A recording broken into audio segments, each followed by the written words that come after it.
Jens Christian Grøndahl, please come up here. Jens Christian Grøndahl is, as you know, one of Denmark's most popular writers and authors, both of fiction and non-fiction, also a very active participant in the debate over Europe, European politics, and also European identity. Jens Christian, that was really an inspiring speech. I was much inspired by what you just said, and I was struck by two things. One thing was what you said about Siberia. Welcome to Siberia. This other side of Siberia. I wanted to come right away because I was struck by the fact that I didn't know this, that I was unaware of this other side of Siberia as a space of mental and cultural freedom. Yeah, in a way. And then I was also, and maybe that combines with the other thing which I always also noted, which was what you said about the role of cultural life in your country historically. How literature and culture was a platform for dissidents, for ways of escaping the clutches of power and actually keeping alive a sense of civil society. Absolutely. And one third thing that I found extremely important in your speech was when you asked for new ideas. I think we need new ideas or new versions of old ideas. And one idea I really think that we need to investigate again is the notion of identity. And I'd like to return to an exchange earlier between our foreign minister and Olafur Eliasson, because our foreign minister said that he wanted to integrate culture in foreign policy because culture shows the world who we are. And Olafur answered, no. A good work of art, as I remember it, a good work of art will show somebody in Africa who he is. That is the nature of art, that it transcends national borders. We had one very famous Danish artist who once said that all good art is national and all national art is bad.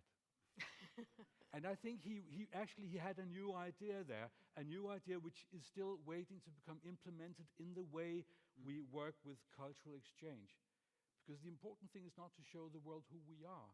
The wonderful thing about novels, for instance, is that when I read your classics, obviously I can see how Dostoevsky's characters are typically Russian, but I also feel that they enter a hidden part of myself and enlighten it. And in that way, Russian novels tell me who I didn't know I was. Well, so I think that is really important to focus on now, I think. And I also think that, if I may finish this short reply, I also think that this may heal an old controversy in Europe. If you look at European history and the European history of ideas, we've had French Enlightenment with its abstract notion of humanity and universalism. And on the other side, we've had German Romanticism with the notion of roots, identity, local manners, and the value of protecting that. So you have a notion of culture which has to do with universalism and one which has to do with the opposite. I think that what you are touching upon is a conception of culture which heals that contradiction by showing that culture is what shows us that we are humans, first of all, but not in any abstract, enlightened way, in a very concrete manner, because art is always about people's lives and human perspective. Yeah, it's very true. But you know, when I spoke culture, of course, I was including even sports in a way, because really culture is a very huge field. And in a way, in the last decades, or probably in the last century, there are so many new activities that would be called culture, which was not traditionally considered to be culture. And by the way, when I listened to these previous speakers, I thought that's really when we speak about internet and all new technologies are always a little bit demonized, you know, saying that somehow we just create these closed communities which don't want to know the world. So I just remembered, being a publisher, that the same concern would express when Gutenberg has invented his printing machine, because suddenly it became clear that not so much sacred books had been published, but the mainstream became pornography in the 18th century, which is very well known. But somehow we managed to conquer it, because that's new type of professions appeared. There's intellectuals who became navigators in the sea of new information. So I think that very soon we could see that, again, the role of intellectuals will increase, because this new sea of information in the internet needs to be structured somehow in a way. So I think this fear is a little bit over-exaggerated. The problem, I see, that's really, this is the system of ideas, the set of ideas, which could be basis for all this navigation. This is the problem now. Can I just ask you, because I mean, the development of these ideas, whether it's fresh ideas or new versions of old ideas, of course, in history has been supported by all kinds of political frameworks. Some were very fragmented and decentralized, some were very centralized, some were autocratic, some were somewhat democratic, and some were not supported by any framework at all. They just came from nowhere. What is the role of democratic institutions today in supporting these new ideas? Of course. Or is it at all important that they have this institutional framework? Or maybe it's a problem that there are these institutional frameworks? Of course. I would say democracy is a system of institutions, not of words only. But I would say, I will just give you an example. What is the problematic in a way? Somehow, several years ago, at one of the conferences, there was a very interesting talk where a historian of culture showed that, for instance, nowadays, when young people come to all these memorials to Holocausts and all other atrocities, somehow they're making selfies, just making photos in front of these barracks and Auschwitz or something like that. And it is horrible if you think about that. But if you look at it from the different angle, it means that this language of representation doesn't work anymore. We shouldn't forget that these memorials were created by the generation with a direct experience of the horrors of the war. That's why the major discourse was based not on metaphors and empathy, but on figures, stories. Facts, neutrality, because there was a hatred of all these charismatic leaders because people knew what it led to. But we are forgetting that all the people who really knew the horrors of the war, just somehow they almost all died. There's a generation problem in a way. So the new generation, and I can see it in Russia, because the horrible war, World War II, which somehow really crushed the country in many ways, and still we can't overcome in many things. It's now presented as a kind of, internet game. It's again, it's glorified. And there is no difference between, this, playing somewhere with a computer and the real horrors. Well, of course, we can say that, our grandchildren and children became immoral, but we are the teachers, in a way. How could it be? If we're so moral, how they could be so immoral? So I think in this way, I don't think that we need to create new ideas, because all civilization goes the same way, humanizing the existence, but of course the roads could be different. So how to express these horrors of the war, and I would say the horrors of totalitarianism to people who never experienced themselves. This is the problem of cultural imagination in a way. What you're just saying complicates the discussion in a very interesting way, because we have discussed differences of culture and differences between nations, if you like, between identities, and the fact that we know too little about other nations, about only other Europeans. The problem is that everybody in Europe are watching the same Anglo-Saxon TV series, and they know too little about one another. Some know more about Denmark, because our series are becoming more and more popular these days. But even so, we know so little about one another. And what you're raising then is this other divide, the one between generations, where one would say that somebody belonging to the war generation in your country and in my country would perhaps sometimes have more in common than they do with young people who were born in the internet age. So there's also a challenge of cultural exchange between generations, which would also be perhaps an important part of the agenda for people working in this exchange business as the ones we are celebrating today? Well, I would say, when we speak about culture, we always speak about, that's lofty things in a way. But if we look at the mass culture, they are, just creating this pool of this is a huge cultural exchange. It could be chaotic, sometimes,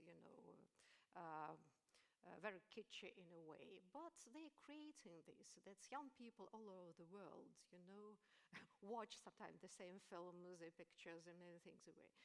This is the problem because we always exclude this part of culture because we think that's beneath us to speak about mass culture. But in reality, it's the major driving force. And if we ignore it, so other people with other ideas use mass culture. Yeah. And I would say, because I spent all my life among, people of culture and art in a way, probably I can say it thirdly. And we speak about independence of culture and art. I think it's very important. But we should also speak about, I would say, responsibility of the artist in a way. Producing different images, in a way. It's not censorship, it's personal. I would say personal idea, what type of reality you're presenting. Yeah. It's really very, very interesting what you're saying. But what is the role of cultural policy then? I mean, what is the role? What should it do? I was a politician, I was of culture, I was somewhat interested in that. I had the money, I had the power. What would be the role of that power and the money? If we look at our own country, historically, the politics of culture have been about accessibility, to make culture accessible to more people. That was the main idea. And I think that you can actually transfer that to an international horizon also. If you look at Europe, as I was just saying, the problem is that we know too little about each other.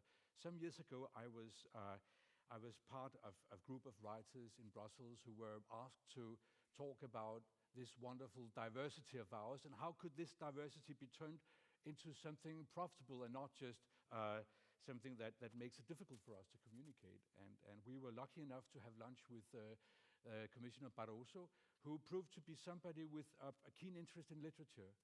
And he said, listen, I was raised in the Portugal of Salazar, of the dictatorship. And at the time we spoke German, we spoke French, we spoke Spanish, of course, several languages. Today I'm a citizen in the democracy Portugal, and we hardly speak English. That's the silly thing, that's the paradox today.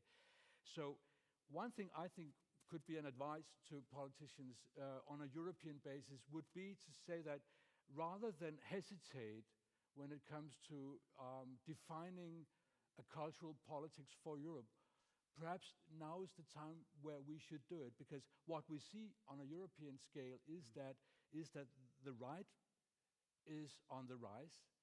Nationalism and populism is on the rise. It is no longer a question of, silent majorities not being heard. I dare say that the silent majority is now highly outspoken, and the right is the victor today. Right. So it's time for politicians not to placate, not to try to mirror the opinion on a national basis. It's time to talk about Europe, not only when there's a referendum, but also in between. And it's time to argue. And in terms of politics, one thing you could do on a political basis would be to facilitate access by supporting translation on a much wider scale than it has been the case. You as a publisher knows very well how important it is that there are facilities to make translations more possible than they actually are, because so little is really being translated. Just from your country, we know almost nothing about your literature. It's your fault, because I Russia know. is famous It's for our translating fault. quite a lot. And by the way, it's a paradox, even in the Soviet Union with this awful censorship, still the percentage of translation from different languages was very high. And in the mid-90s, when the independent, I would say, book market appeared, around 35% of the book production was translations. I think Nowadays it's around 25, 30. Do you agree? That's mean that somehow we know a little bit more Right.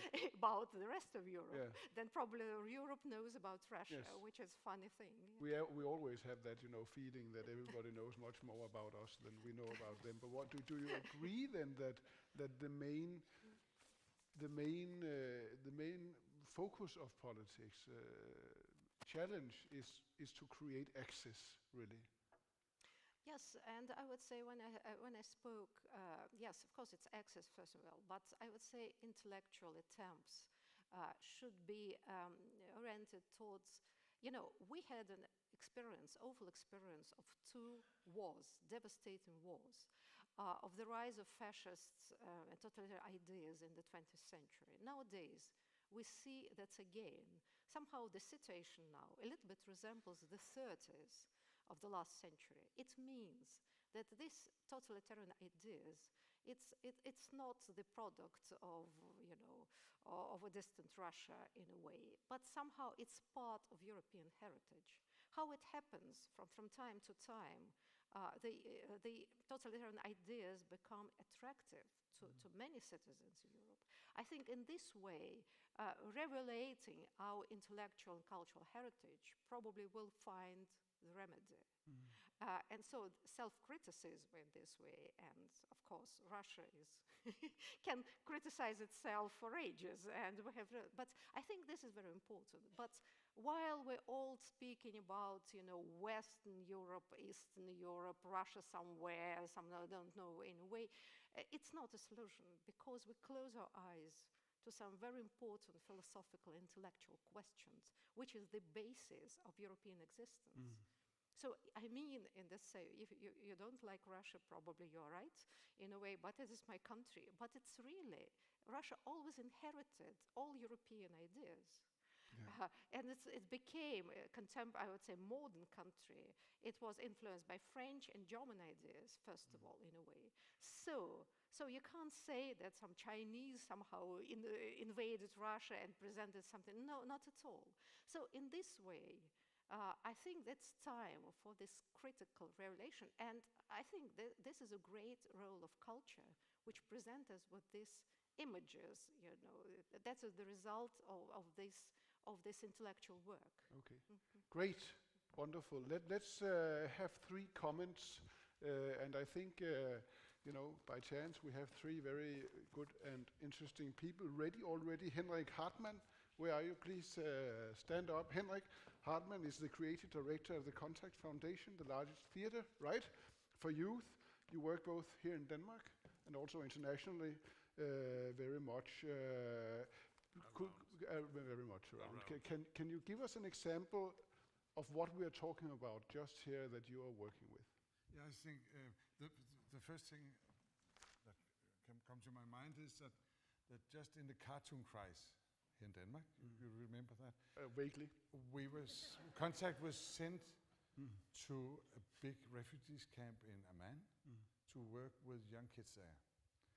And what we use is using art to make changes and to give the young kids a voice. With taking their story, professionalizing it, give it back to them, and put them in front of an audience.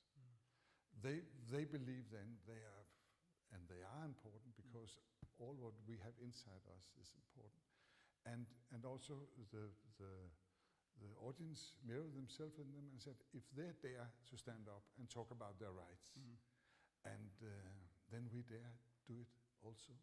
So it was the first thing that we were doing. What's the perspective reflected in what we just? I think you're talking about how you can make this meeting take place. You were asking about how it will take place, and I think that the biggest thing you can do is sending Danish people out and work with people abroad, and not force them with art, but help them create something themselves. So they learn our perspective, our way of asking questions, our way of looking at the world, and it makes a new way of engaging each other and also respecting each other, because relation is everything. So you have to create relation. Does it really matter, you know, to anything else than the people who are there? Does it really matter to you because it makes you feel? Because listen to me, I'm an old theater manager. I know that the most important thing in spreading the news is the mouth to ear. Yeah. And if you have a large group of young kids, for example, in Amman or something, talking good about Danish people that has helped them to stand up and talk for their rights and talk for their lives. Yeah. If that spreads, then Denmark is suddenly something else that they want to burn our flag and do whatever they want with us. Suddenly they learn about that we are thinking in a way that they can understand and we can help them. Okay. And they can help us by looking at ourselves and say, oh, there's something we forgot. No, you're not going to have. I am. Thank you. Thank you very much. Yes, please sit down. Okay. And then Kim Herforth. Here you are. Kim Herforth is the founder of 3XN, the main institution, company behind several major creative works, projects in Denmark and abroad. The Blue Planet, people know that, of course. The Danish embassy in Berlin. And also the Concertgebouw in Amsterdam. I didn't know that. Great job. Could you, just like we heard, give an example of what we're just talking about here that you're working with? Yeah, we started actually working abroad with the Musikgebouw in Amsterdam 20-something years ago, and after that we did the Danish embassy in Berlin. And the Danish embassy in Berlin is a good example about how the Nordic countries work together in another country too, because the Danish embassy is part of the Nordic embassy together. So it's all the Nordic countries together doing one embassy together, and it's seeing from the outside and from the inside, you can see they all have their own building, so it's a little village together. What I think is interesting about Europe is that there is a diversity between the different cultures, and that is what is exciting, and that is what can be the problem, of course. And nationalism is moving forward.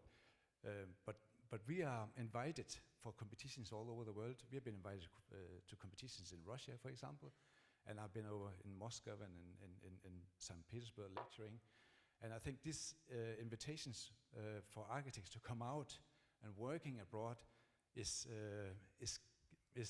going against this you and I, them and us thing, and helping the connection between the countries. Yeah. Does it create better architecture really, or is it just great fun for you to work like that? I think why do they invite us to come over there? There's something they're talking about, the Danish model. It's very much that we look at architecture from the man's eye level and think about what we create, not doing just a big icon, but how does this work for the mankind? And this is what they want to achieve. Why do they want us to come to Russia to build? It's because we have another way of looking at it that they have over there, and we can come with another way of looking at it and putting something into their culture. And the same thing, I think, could go the other way around. Yes. All right. Thank you. Great. Thank you very much. And the last one is Isabelle. Isabelle Schwarz. There you are. Hello. We were just talking about Amsterdam. Maybe you have been to the Concertgebouw in Amsterdam, I'm sure. It's built by him. And you're here from the European Cultural Foundation. It's based in Amsterdam. Just briefly, very briefly, tell us what you're doing, and maybe give us an example of what you're working with, in this context.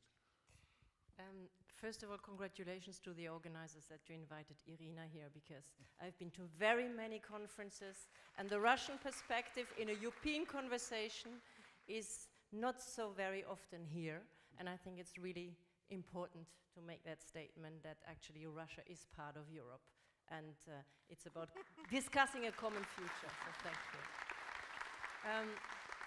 I'd like not so much to talk about what we are doing, the European Culture Foundation, but because the session is about how to foster international cultural relations. The example I picked up is one that I find interesting because it connects politics and cultural practice, and it involves youth, and contemporary cultural practice. It's called a Global Cultural Leadership Program, and it was just recently launched in March, actually, and it is part of a broader European strategy about how to engage culturally with other continents of the world. So there is a strategy in the making, and that project or program is actually a prototype, a pilot initiative that, if it works, we hope will be sustainable, and that many from all across Europe and many from Denmark can participate with. The idea is that you bring from all European countries, and I insist the UK is still part of it, in a collaborative framework with the EU's 10 strategic partners. And in that prototype program right now, we have 40 participants. They were just selected last week, so from these 10 strategic countries, and they work collaboratively together. And what I find about in the first training program and in the next training program, and what I find interesting about this is that you tap into the potential of the next generation.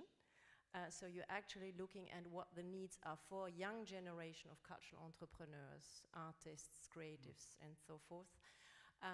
You're very much tapping into the potential of digital and social media that is out there, and that you're much more in tune with the practice of what's going on the ground. Also, interestingly, it's it's not avoiding simplicity, and it's really looking into complexity, because we work with embassies, we work with the EU delegations, with the EU representations, the national cultural institutes, but, and that is really important, the most important I would say, it's tapping into existing cultural networks, platforms, collectives of artists in these different countries, and it's actually devising a program together. So it's not some kind of institution that is curating alone such program, but we're first working with these networks in terms of finding the right partners, finding the right participants, and imagining this program together. Thank you. Okay, thank you very much. Thank you. Okay, so briefly to round this up, what we had, there were 3 examples of what you were talking about, really access, where in all kinds of ways there is a cultural battle of what you say, a battle of cultural ideas or political ideas, really. Just the last question would be, some people would say it's not enough to create this. This will not happen by itself. Well, it will not happen by itself, therefore you have to create the access, but you also have to push the right ideas. You have to push specific ideas, because we are in a crossroad right now when it comes to this cultural battle of ideas. You have to push specific ideas about democracy, freedom of speech, gender equality, and so on. Is that right, or will this happen by itself when you create the right framework? No, nothing, is crazy by itself. If you don't push it, if there is no, I would say, intellectual force driving us there, so the results will be rather unpleasant.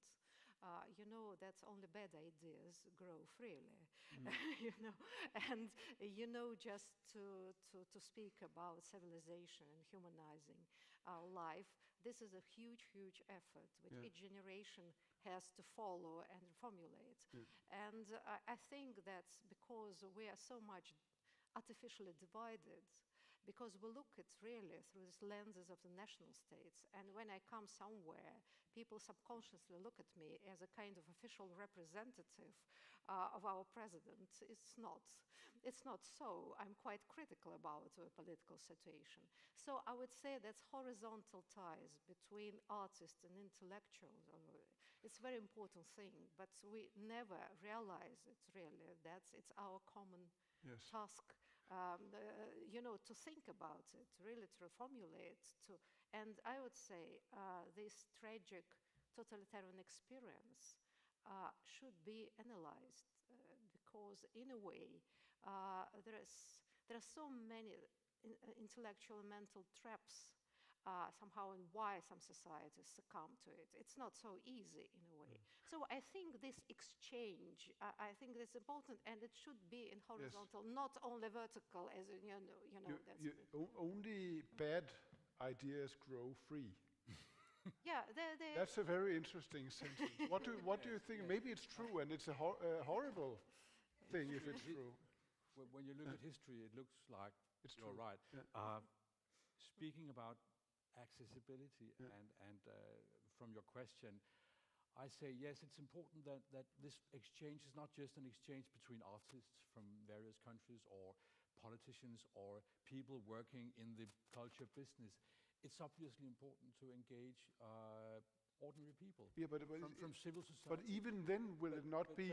But even then, we have to question the notion of dialogue. Yeah, because dialogue between like-minded... the notions of exchange and dialogue. And it sounds as if we think all ideas are equal. Yeah. And obviously they're not. On the other hand, when we speak of dialogue on a national basis, it is often used as a way of saying, I think you should agree with me. Yeah, That's exactly. dialogue. So the last question... I think we should question the notions of dialogue, and remembering on the one hand that you can't impose your ideas. On the other hand, we shouldn't be afraid to provoke. Right. I think it's important. But isn't that the thing? Isn't that the thing also, Irina? Maybe this is a real danger that even in the most wonderful cultural projects about exchange, cross-border and so on, you risk that it's people who agree, who participate, and who think it's wonderful, and are not really challenged on their basic ideas.